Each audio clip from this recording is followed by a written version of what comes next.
In this video, I'm going to show you how to set up a recurring schedule so that you can have a new project with a new process and tasks automatically generated for you every week or every month or every day or whatever schedule that you need. Now, in this video, I'm going to show you how to set this up using Zapier and connecting Zapier to your ProcessKit account. But I also want to let you know that as of the time that I'm recording this video, we are currently working on a recurring schedule feature that will be built right into ProcessKit so that you wouldn't even need to use Zapier. But since many people are using Zapier already, I want to show you how to use that method today. So here in my ProcessKit account, I've set up a process called Weekly Report.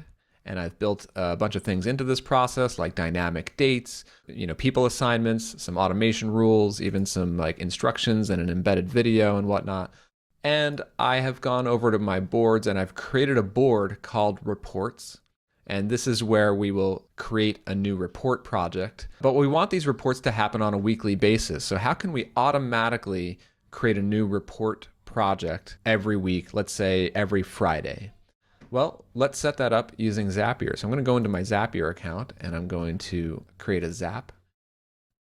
And let's call this Zap Weekly Report.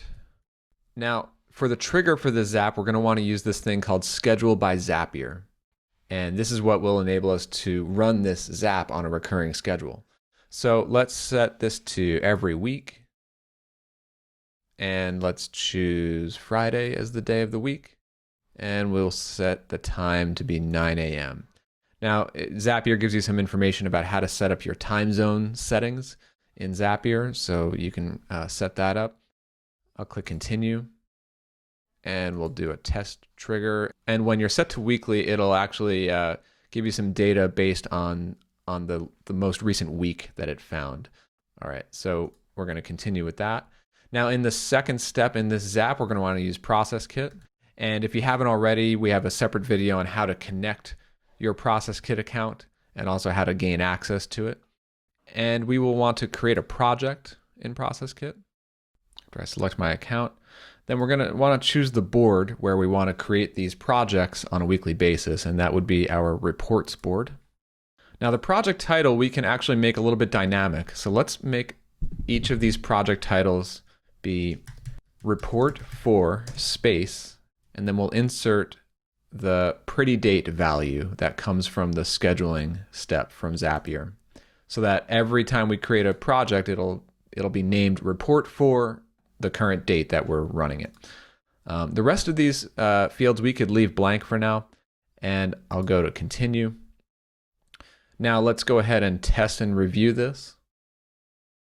Okay, so the green message means that it actually did send a project into ProcessKit. I will refresh this page now.